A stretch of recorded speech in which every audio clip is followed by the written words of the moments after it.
Assalamualaikum warahmatullahi wabarakatuh. Puji sinareng syukur kehadirat Gusti Allah Subhanahu wa taala. Kanggo sagala limpahna, rahmatna serta hidayatna. Tina kesempatan ieu urang tiasa patepung paamrok jongkok sasarangan dina ieu acara. Tepangkeun nami abdi Muhammad Rashid Hoirunas kelas 11 IPS 3.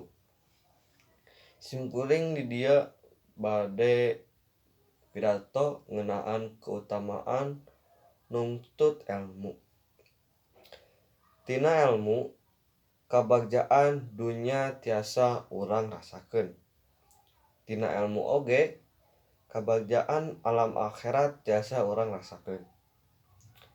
Sapertos tina hadis Nabi anu ngabogaan harti barang saha anu ngahoyongan kahirupan dunyana mangka wajib bagina ngabogaan ilmu. Nah, makin loba ilmu nu ku urang dipiboga insyaallah kabutuhan sareng kabagjaan dunya tiasa urang hontang. Ku kitu oge sami pangharepan urang kana kabagjaan akhirat oge insyaallah tiasa urang rasakeun. Ku kituna para hadirin sakalian janten nungtut ilmu teh kedah diutamakeun. Komo deui pikeun siswa-siswi anu calik di bangku sakola.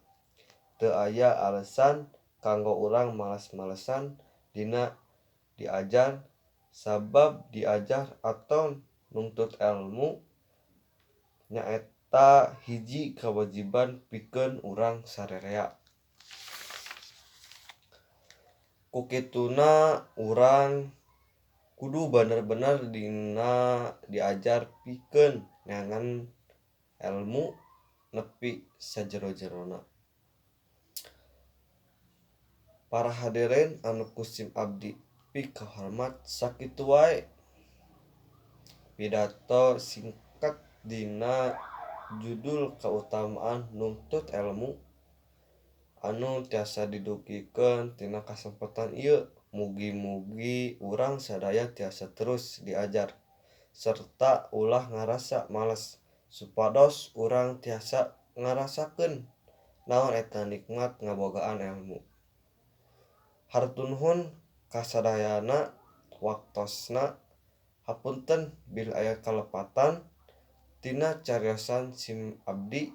Wassalamualaikum warahmatullahi wabarakatuh.